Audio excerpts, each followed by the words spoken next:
it's just been a couple weeks back to work, yeah, so it's been it's been a big challenge getting back to work and just kind of getting back into the swing of things. I can't imagine, honestly, I can't imagine the journey Yeah. that you've been on. And, I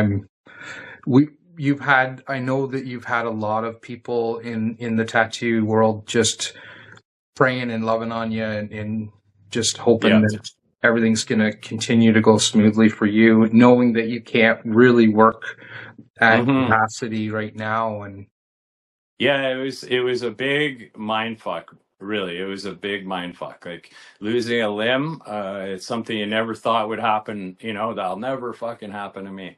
And then something happens like that, and it's like, okay, here I am. I got to fucking face this head on, And so humbled by all the people that helped me on GoFundMe, like Rob Job.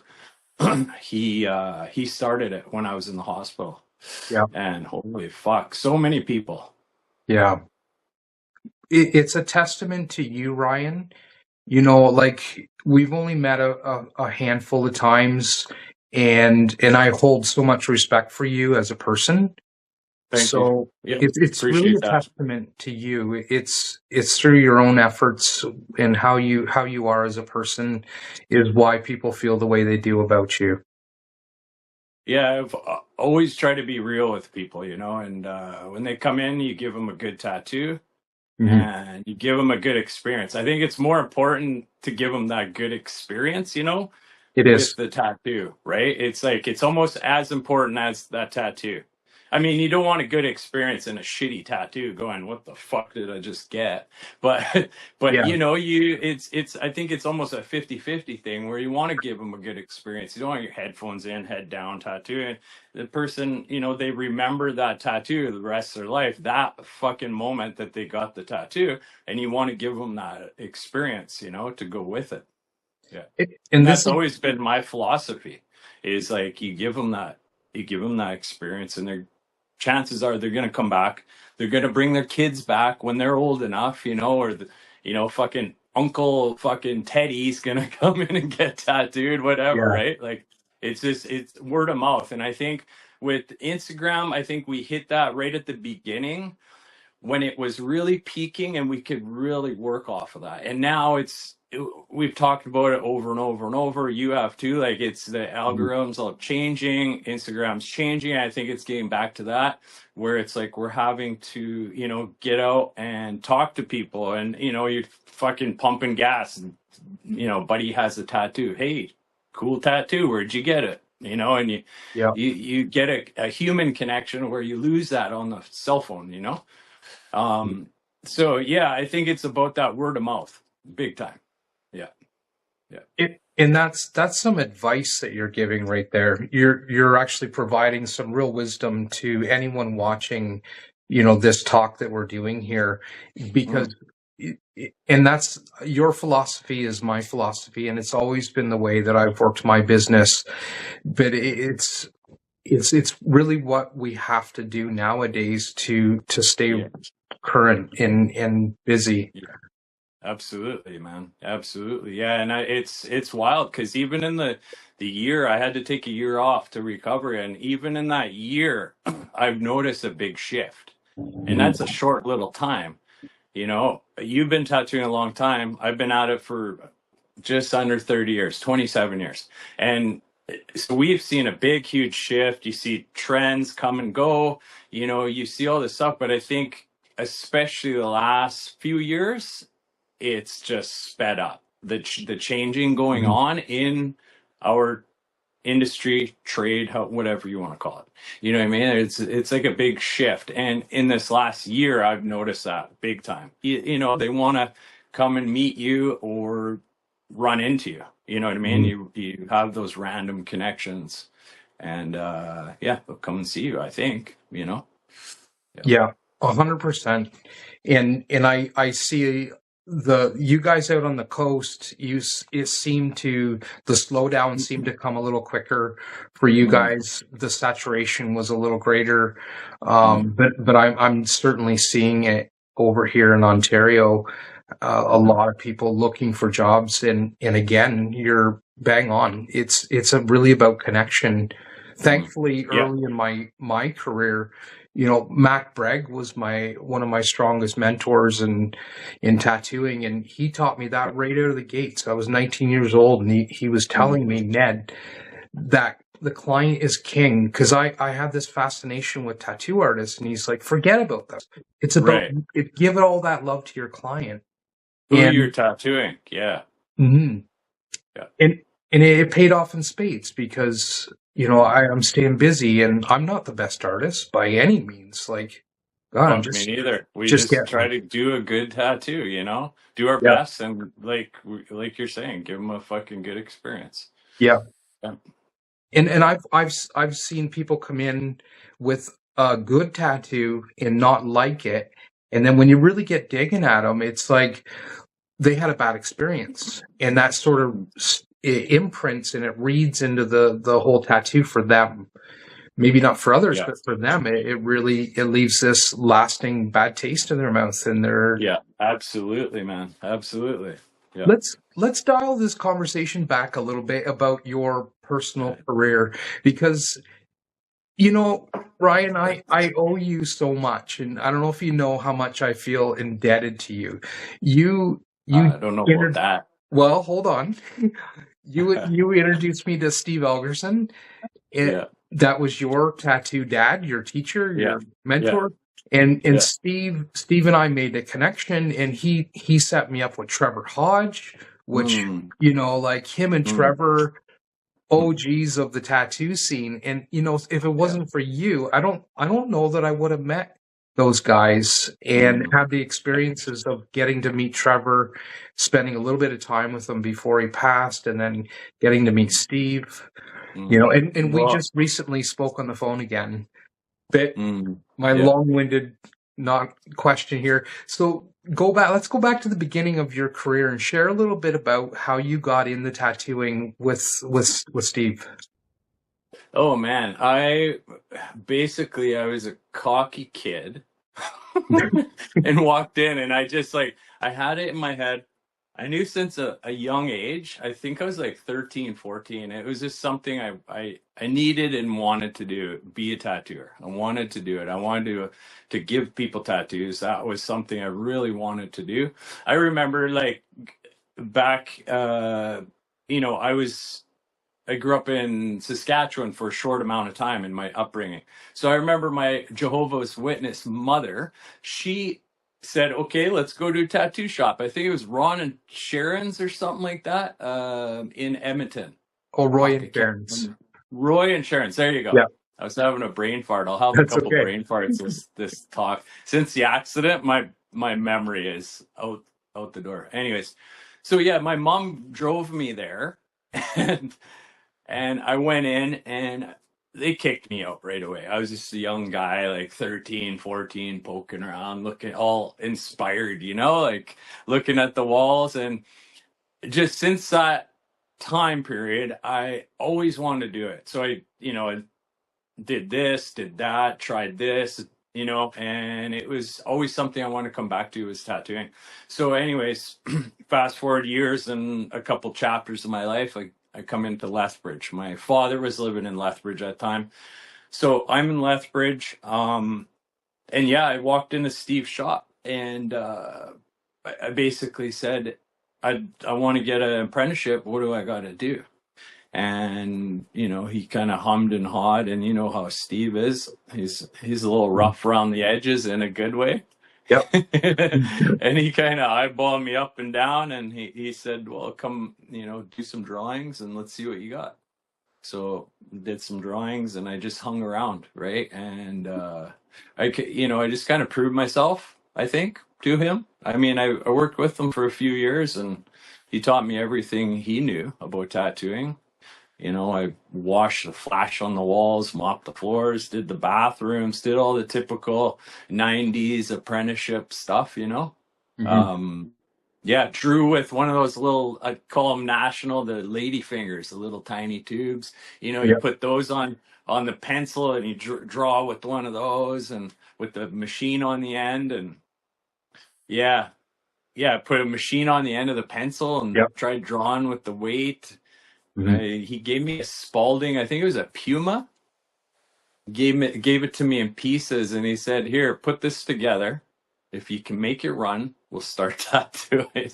Okay. So I tinkered around. He kind of helped me here and there, gave me some pointers here and there, and yeah, just did a little fucking scratch job on my leg.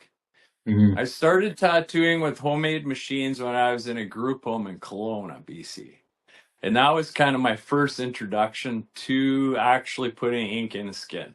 Yeah. And we were, young fucking kids, right? And yeah, I remember doing that. I remember one of the How old first would ones you was have been? Like when you did your homemade one? probably 14. I want to say 14, 15. Yeah, Okay. in around that time period. There's a couple substances around, so my memory's a little foggy.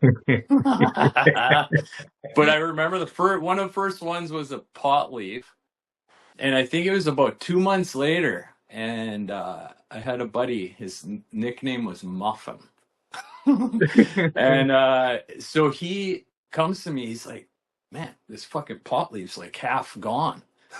Yeah. So I didn't put it in deep enough, but just trial and error and doing what we could, It was a Yeah. classic, the fucking motor with the spoon upside Yeah. down and all the And rest of it. Yeah. you know what really seals your pirate status is that you were in a group home.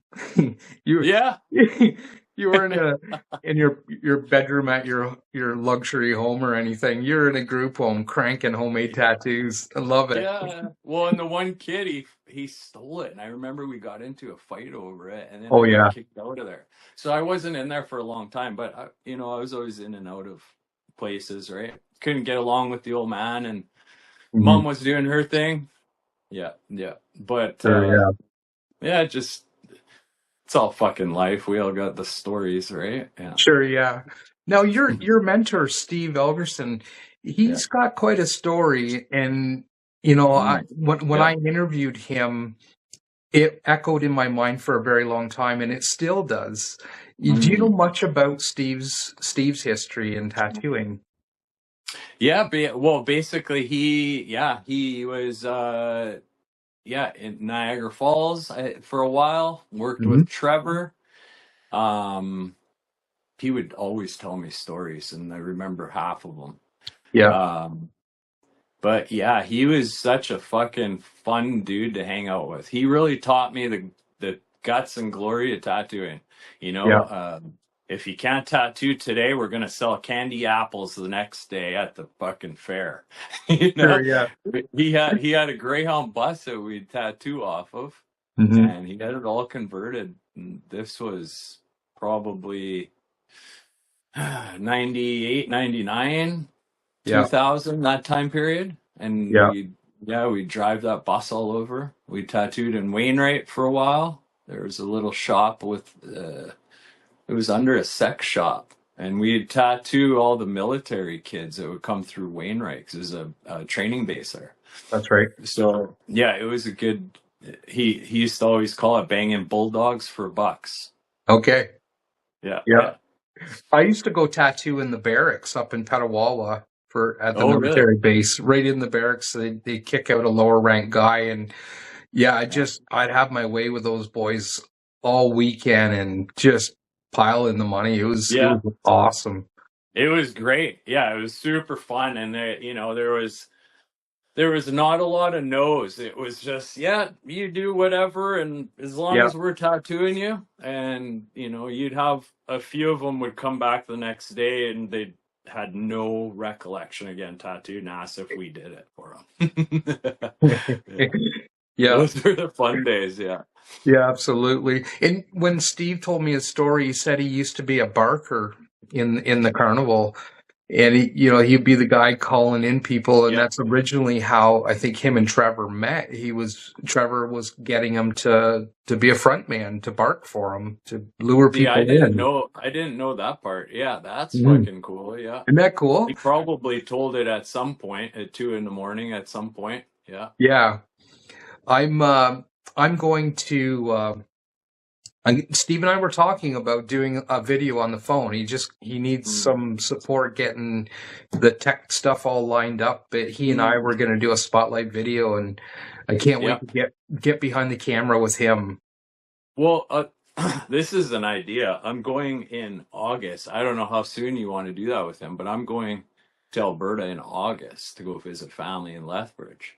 I'm just thinking, spitballing with you right now. I could Yeah. go up to his place, or he comes to Lethbridge, and we could set it up. I could help him out with it. I don't know. Yeah, let's do that. That That might would be be so cool. much fun to have both of And I you. think he would be cool with that. Like, just yeah, me being around and setting it all up for him. Maybe, I don't know. Perfect. Yeah, that would Yeah. be awesome. It'd be fun to see you two together. He he has a Yeah. lot of respect for you, and yeah, Oh, likewise. If it wasn't for him, I wouldn't be tattooing. I Really. know, right? I mean, I might have sought it out somewhere else, but I don't regret anything. I don't regret growing up tattooing with him, if that Yeah. makes sense. You know what I mean? Because that led into this led Mhm. into that, and to where I'm at now. Yeah. And the way I hear it is, he gave you one thing that gave you everything, right? Yeah. Yeah. Yeah. 100%. And I think people, they don't, they're getting it all themselves now. So they don't get that part, that Mhm. piece, that humility piece. They're getting it for themselves. They can learn it themselves. They don't need help. They're good. There's a lot of that, I think. Mhm.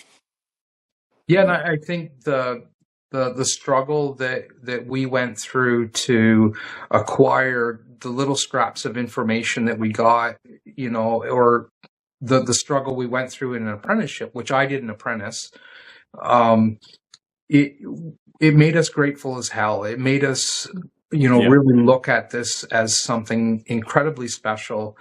But the specialness of Tattooist isn't gone. It's still just as incredible as the day my first tattoo. Yeah.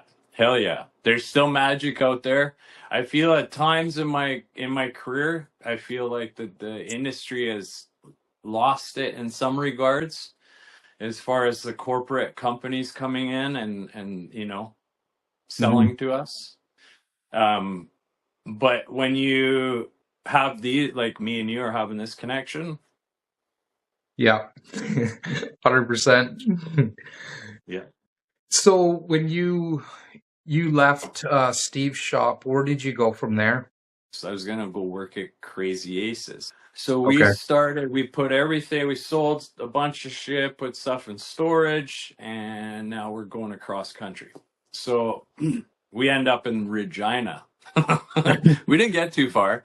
We end up in Yeah. Regina. My mother was living there at the time. So we stop in, say hi to mom. Well, what made me say put, I was driving around the city and I seen RJ's shop, Okay. Valhalla Tattoos. Yeah. I was like, this guy looks cool. He's got the fucking cool van. He had this old van, all flamed out, He's like hot Yeah. rod bike guy. And I was like, this guy's a cool cat. And so I stopped in there and just started chatting him up and started working for him. Mhm. And at that point in my career, I wanted something more, I think, at the time.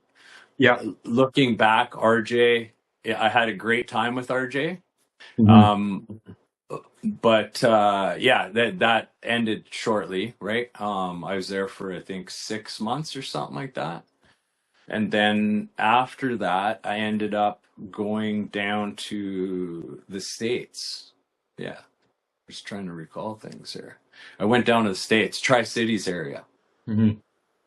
So I went down there, and there was a shop down there, Monarch Tattoos, at the time. So when I was in Lethbridge, I did a convention down in Vancouver, Washington.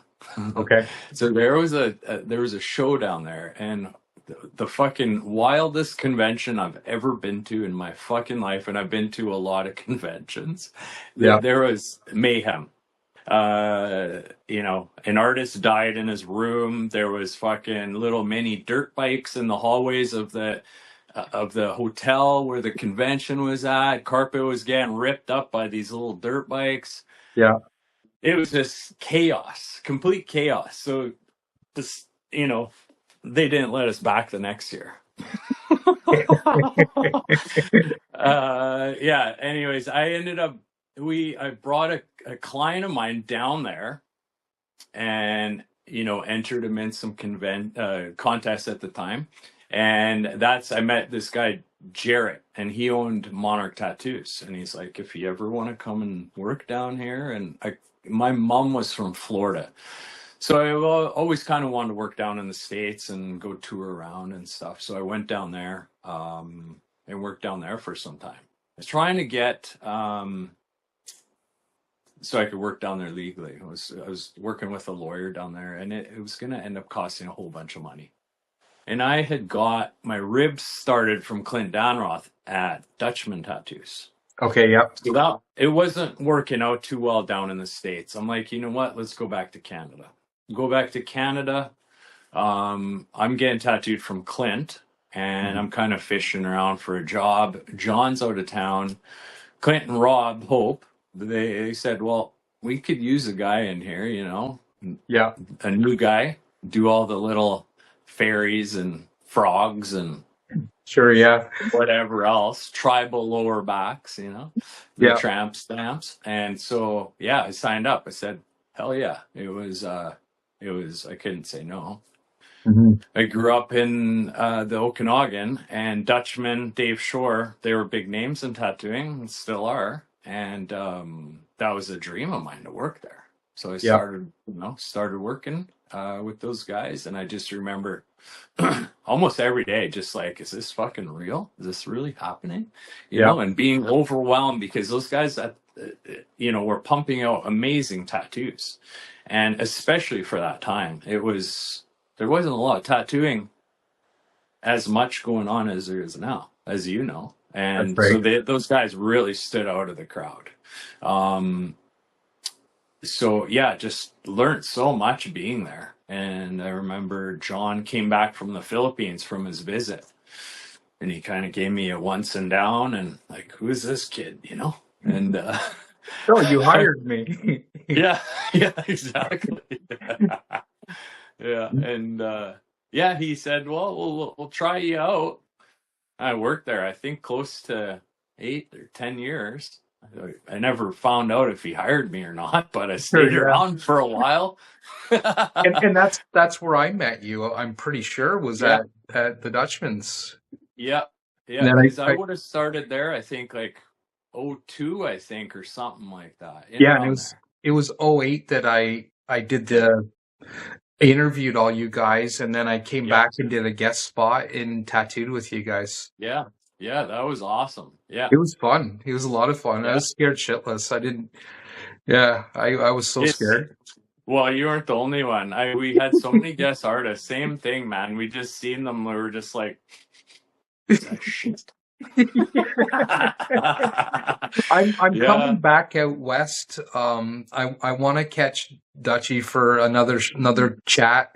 I'm really hoping we can make that happen. And then I definitely want to talk to Steve Moore, and Dave Knight's gonna meet with me. And nice. Yeah. Christina, are you going over to the island then to meet Knight?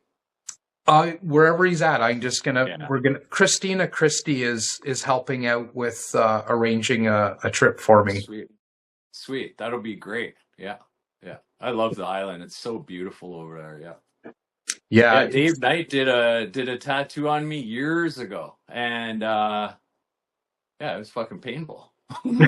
I remember we couldn't find a bench, and it was at the end of one of the conventions, and I was laying on this table. It was just a table, and I just remember laying there. It was on my lower stomach, and it just went on and on and on, and it was painful.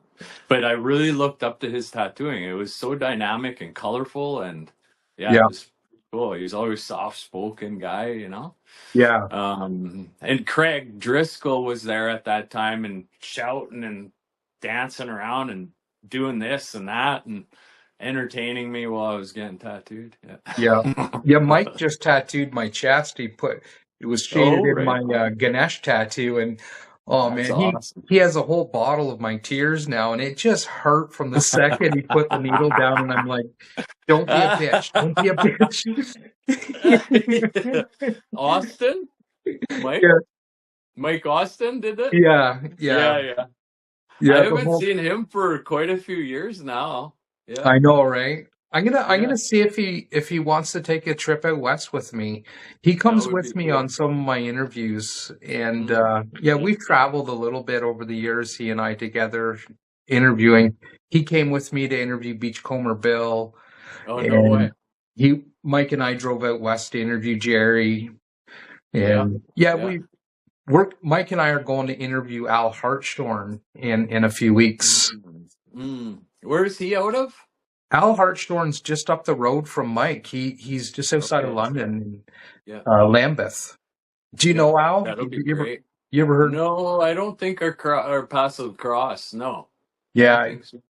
amazing tattooer. Just and Yeah. he was putting out like he's a really high caliber artist for his day, especially like he was putting out stuff that was blowing all our doors and Hell yeah. comparable to like he could run with the best of the best back in the early 90s, like Yeah. far as artistry goes. I'm sure if I seen his work, yeah, yeah, that's cool. So you're gonna go check that out. Yeah, I've already interviewed him, but Mike and I are gonna go and do an artist spotlight with him. Hmm. So Right on. That'll be great. yeah, And Mike, he's just a fucking card, eh? He's so funny. I he's remember great. him Yeah, telling stories of Jerry going to visit him and stuff like yeah, that in the basement. yeah. Shooting each other. Yeah, with a fucking what? It was like Ruger. a buffalo rug on him or a polar bear fucking jacket or something. Yeah, yeah. From the Arctic. Yeah, yeah, Yeah, lots of great stories. yeah, for sure. Yeah, too. It's there's a lot, and that's something that tattooing gave us. You know what I mean? Like, if I could traveled the world tattooing, and it's gave me so many experiences and met so many people and raised my children on, and Yeah. yeah, it's gave me a fucking great life. What Yeah. would be some of your fondest memories if you sort of scan back through your career? And that's always a tough question because there's like So 3,000 of many. them. But how Yeah, do you pick it's just hard to one? narrow it. Ah, fuck. I would say probably when I was working with Dustin Bones, Mm, Dustin, uh, at Dutchman. okay. Yeah, there was some fucking funny times with him. He was Yeah. always joking around. You know, the Joker is always hurting the most. You know, kind of thing. Like Yeah. he just always liked making other people laugh. Yeah. And fuck, I don't know if I should tell this story, but. Yeah. Tell But it anyways, yes, and if you want, we'll cut it out. yeah, yeah. So I'm sure it's fine. So him and Rob Hope, I come in one morning and they're fucking yelling but yelling it like laughing and yelling, like really like having a Yeah. good time yelling, not Okay. mad at each other. They're yelling like excited. Woo! You know, and fucking laughing. And I come in, I hear this crash and bang, and they're fucking Rob had come up. I think it was Rob started or maybe Dustin. I don't know who started, but one of them came up behind the other one while they're drawing and smashed a plate on the ground and it fucking broke and scared the shit out of the other guy. So the other guy grabbed a plate, threw it at them, and I came in just as they were doing that. That Yeah. was a fucking funny memory. And then cleaning up all the shit. Yeah. Fuck, that was hilarious. And then yeah, Dustin playing air guitar. He'd always do a little air guitar to warm up in the morning before drawing, and he fucking did a big kick, you know, and he split his fucking pants wide open. And so he was like, he always had these big eyes. He was like, I fucking split my pants open. I gotta go home. I gotta change. So he fucking went home, came back, fresh pair of pants on. He didn't high kick that day after that. But yeah, I don't know. And then tattooing with Steve on that bus. Holy fuck. There's some Yeah. great memories on that bus. Like Yeah. shit I don't really want to talk about, but good fucking memories. Yeah. Yeah. Yeah. He gave me a lot of really good memories, you know? He I would have. remember Yeah. sitting at his place in Patricia. It's got a little place right across from the bar, and the bar reads "free beer tomorrow" on the front of the bar. Hey, Yeah. And he lived right across the road from there, and just sitting around, and all of a sudden he pulls out a fucking bench and a fucking dumbbell or a barbell and some weights. And we just start fucking working out on his bench, you know, and it was fucking hot as hello. And I'm pushing and I feel like I'm gonna pass out, you know? Dude, Yeah. just doing fun shit together. Like, yeah, living. Yeah. He had this dog Tyson that would always follow him around like a shadow. He'd sit in the back of the shop at Tattoo Town in Lethbridge. He'd sit in the back and he'd kind of guard the back door, and I was soldering up needles, you know, and huffing those fumes in the morning. Nothing Yeah. like soldering and Yeah. cigarettes and coffee. Yeah. I've smelt that a few times. Yeah, I bet. Yeah. Solder paste and cigarettes. Yeah.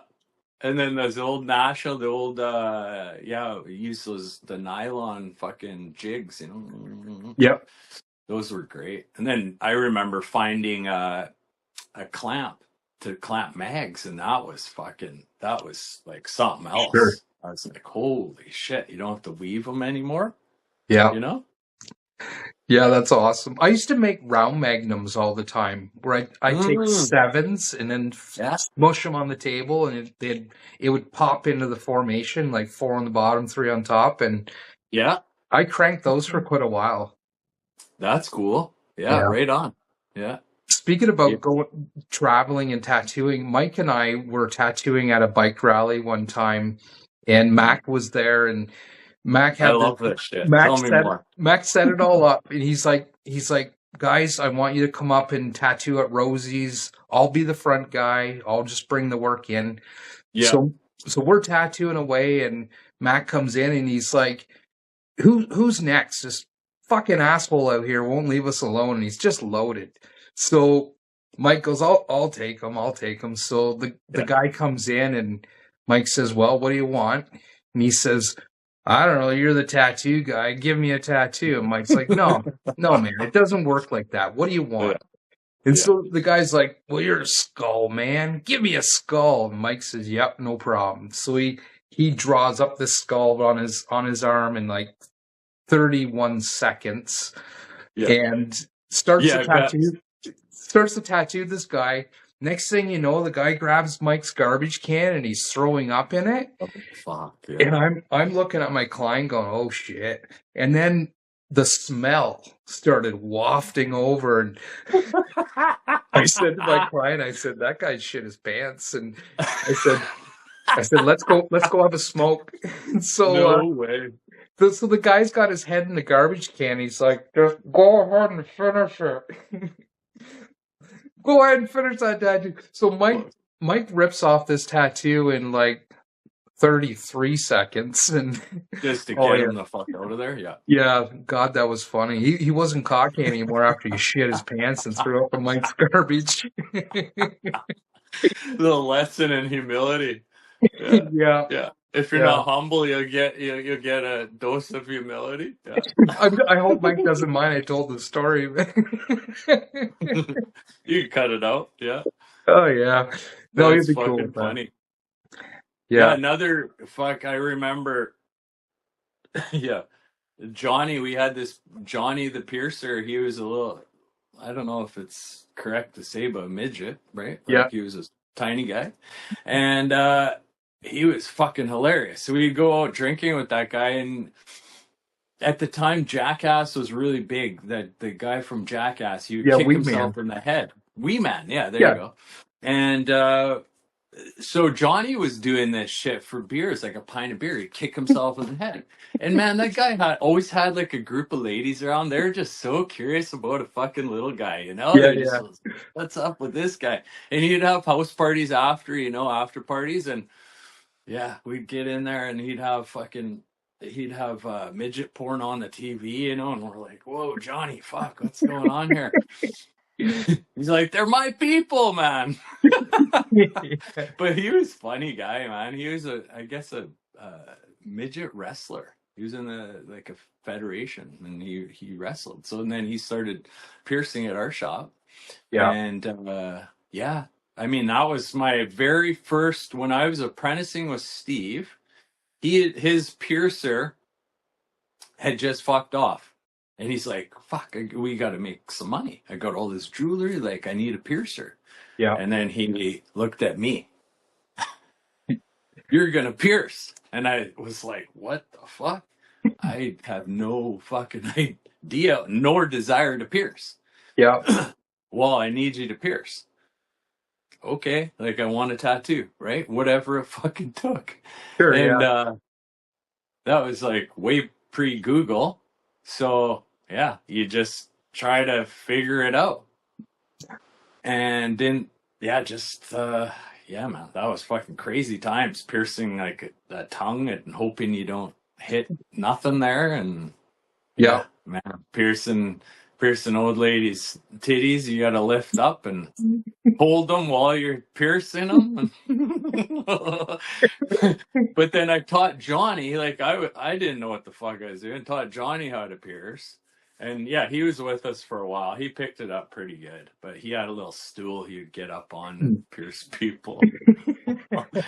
I'd like to know where he is now, because fuck, he was funny, man. He was Johnny, guy. if you're out there, send us a message. Yeah, please. Yeah. Hit us up in the comments below. That's right.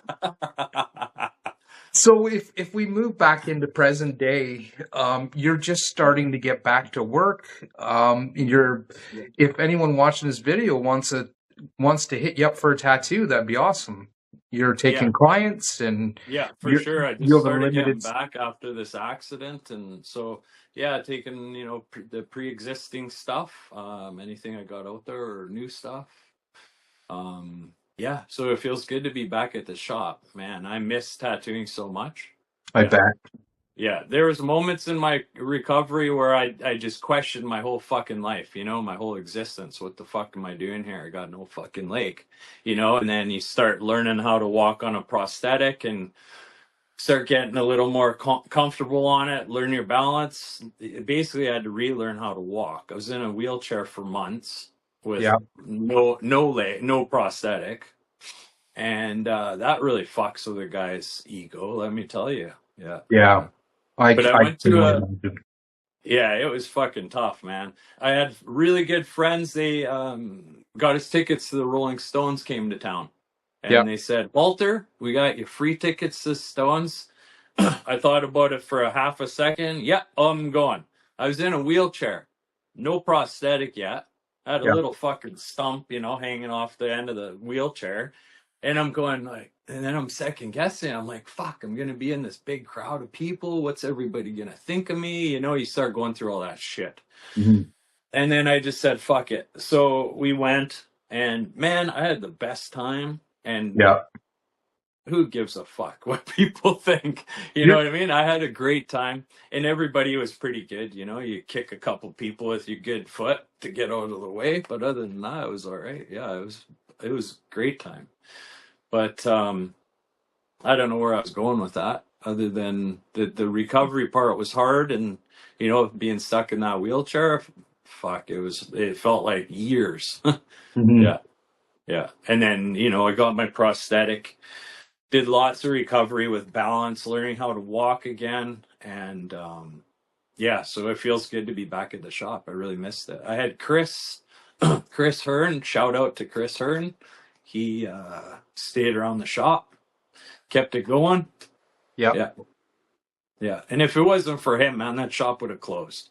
100%. I would have had to close the doors, hired movers, or got my buddies in there to move it, but it wouldn't have made it for sure. Yeah. I know we have a mutual friend that happened to too. Right? Yeah, Dan Searles. Yeah. I saw a photo of you guys together. I said, yeah, it was great. It was great to run into him. I'm really glad he came out and met me, because we got the amputation in common, right? He was also in that bike accident, and so it's like, life takes a fucking drastic turn in a second, It does. It just really does. It can flip right upside down, and I was fortunate enough to keep the shop. Fuck, the GoFundMe really saved my ass, saved my house, saved my shop. you Yeah. know? And I can just feel the gratitude in your heart from when you're saying that, like where, you know, and we're happy that you're where you are right now. I can't wait to see where you're gonna go in the next 5, 10 years. You're almost you're half a midget now. You're like you're quite you can sort of half relate to Johnny now. Can you kick Yeah. your own head now, or? Oh, fuck. You want to see something? Look at this shit. There you go. You're like Johnny. Fucking check that bitch out. Oh yeah, yeah, Yeah. Work in progress, but if it definitely feels good to be back at work tattooing because man, that's I've like yeah, I miss it so much. The longest I've ever taken off in 27 years was like 3 weeks, maybe, you know, and yeah, I've been always been a hard worker. That's a Dutchman, you know. That's Ligaya, yeah. John's wife. She'd always say, Mhm. Ryan, get to work, Ryan. And we'd laugh, you know. She's fucking funny lady, that one. Yeah, But yeah, I've always worked hard, and to take a year off of tattooing, it really fucking hurt. So it was good to be back. and it Yeah. sort of plays with your. I'm sure it's got to play with your mindset because we wrap up so much of who we are in what we Mm. do, but Yeah. when you do step back, it gives you a little bit of perspective that you are so Yeah. much more than what your hands do in this world. You know who Yeah. you are as a person. There's a much bigger component of who we are inside of us, not what we do outside of ourselves. What we do makes who we are. Yeah, exactly. It got me thinking about all that shit because I had so much of my identity wrapped up in what I do. I'm a Yeah. tat. I tattoo. I'm a tattooer. That's who I am, and that's who I still think I am, of course. But there's just there's so much more of Mhm. me, and it's not just I'm a tattooer. You know what I mean? Whereas all those years, I had so much identity wrapped up in that's who I am. So Yeah. it definitely switched that perspective a little bit. You Yeah. know? And Yeah. you'll bring all that humanity back into your work, and it will. I think it's just going to pay in spades for you moving forward. Your ability to connect and read your clients and work with them and create Yeah. an amazing experience with them will be exponentially greater than had you have not gone through this adversity in your life. Even this Yeah. conversation that we're having, there's it's a different conversation because of what you went through. Yeah. Yeah, no, 100%. 100%. It makes me more grateful for fucking everything, you Yeah. know? Grateful for my clients, grateful for my family, my kids, you know? So, one of the things I wanted to ask you during this video is your time at the Dutchman's. I know that working with John, impacted your career in such a significant way. Can you share with me Oh, yeah. how it impacted you as an artist and as a person? Or Yeah, man. Yeah, just getting the chance to work with that guy was mind blowing. Like at the time, he would draw on the skin with Pelican ink, and there was no markers used. And then he'd go in and he'd draw a beautiful dragon or a back piece, and the way he would lay these tattoos out was amazing. Flow with the body, composition. He taught us about composition. He'd always be, you know, looking over our shoulders when we're drawing, and then Mhm. sometimes he'd grab the pencil right out of our hand and start drawing over our drawing, and then he'd look at us and he'd say, "You understand?" And sometimes me and Rob would look at each other and be like, sometimes we understand. And then sometimes it just felt like he was this like guru, like he was on Yeah. this other level that I'm trying to figure out. Mhm. And, but he taught us so much about tattooing, and the body movement was huge for him, and the composition and just drawing in general. Like I think when I started with him, I had been tattooing, I think 6 or 7 years. give or take. And so at that time, I'm like, I've been in the trenches. I've been tattooing. I know what's up, And Yeah. then I start there. And then I felt like I just got knocked down a few notches and almost relearning tattooing again. Like, what does that look like to lay out a bigger piece on a body? Like I'd always just done flash tattooing, smaller tattoos, one shot tattoos. Or Yeah. like, Steve used to say, banging bulldogs for bucks, like just those small, working off a Cherry Creek flash or, um, you know, at that time, that's what I was doing. And then working at John Shop, it was all custom big tattooing. And it was really overwhelming at first, but I just kept grinding and grinding. And then, finally I got to this place. I think it was like a year or 2 years after I'd been working with him. I kind of got into doing like my take on traditional tattooing. And then that's when he really encouraged me to go in that direction and kind of follow that. And I started doing like these weird four-eyed girls and quirky shit. And yeah, he's really supportive. He taught me a lot about life. Yeah, I got my bulldog staring at me right now. I think Well, he's hungry. there's so many levels to John, and John the tattoo artist, John the tattoo mentor, and John the person. And Yeah. when I did my guest spot at the Dutchman's, he would race by at the end of the day, and I'd always grab him and say, "Hey John, what do you think of this?" And I'd show him my drawing, and Yeah, he'd say, "You gonna tattoo that?" I said, "Not now." And then he would redraw the whole thing for me right on the spot, absolutely. show me what was wrong, how to make it right. Then he'd say, "Do something like that." And I say, "No, I'm going to do exactly that," and tell him I drew it. And he'd just Yeah. laugh and out he'd go. But Yeah.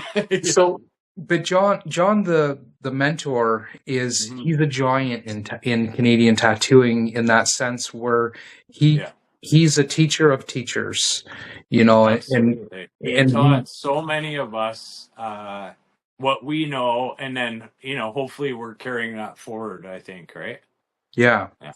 Yeah. And John the person, when I was out there again, like doing my guest spot, John and I went out for dinner, I think half a dozen times. We went to a whole bunch of different restaurants, and we talked at length about just worldly things and spirituality. And Yeah. John the person, he has so much compassion for people and wisdom that he's gathered up in himself. Oh, There yeah. as Huge, big huge compassion. Yeah. and as big as he is in tattooing, him as a person, he's equally as big. He's a giant of a man, and So Yeah. how did John the person affect you in Oh, your time? he helped basically, he was 100% got me to get cleaned up. I got cleaned up in '04. Okay, So that's when I quit drinking and all the other shit that went with it. Um, so he had huge compassion around that. I was out partying and I just never, quit doing what I was doing. And so he brought me to a place to go get cleaned up. And yeah, everything. yeah. And he told me some life stories and some of the things he shared with me, and just that little sliver of time I captured with him, I carry with me to Yeah. this day. Yeah. I still draw upon the wisdom that he shared with me as John the person, not John the tattoo artist. So Yeah, for sure. I think he has a lot to offer as far as John the person. Yeah, like the spiritual side to him and the compassion he shows. Yeah, yeah. yeah, yeah. Yeah, I'm glad I asked you about him because I know that he's played such a significant role in your career. And at that, we got to bring this conversation to a close. Ryan, Hey, bud. I'm so grateful to jump on camera today with you and have a chat and connect. Yeah, me too, man. Yeah. I'm coming out your way. I'm not exactly sure when. We gotta see when everything lines up, but hopefully I can see you when I do get out there. Yeah, I'd love it. Come out to Steveston. We'll get some fucking fish and chips. All right. Okay, buddy. Well, thanks again. Thank you everybody for watching today. Ryan Halter, go get a tattoo by him. Soak up some of the humanity that he's gathered up in himself and experience how great of a man that he really is, and experience what all of us in the tattoo community know about this guy. Thanks again. Ned. Thanks for all your time with putting this book together, and Oh, all your time, organizing us fucking kittens, When's a good time? We do it this day, that day, the other day? Thanks for your time. Yeah, it's my pleasure.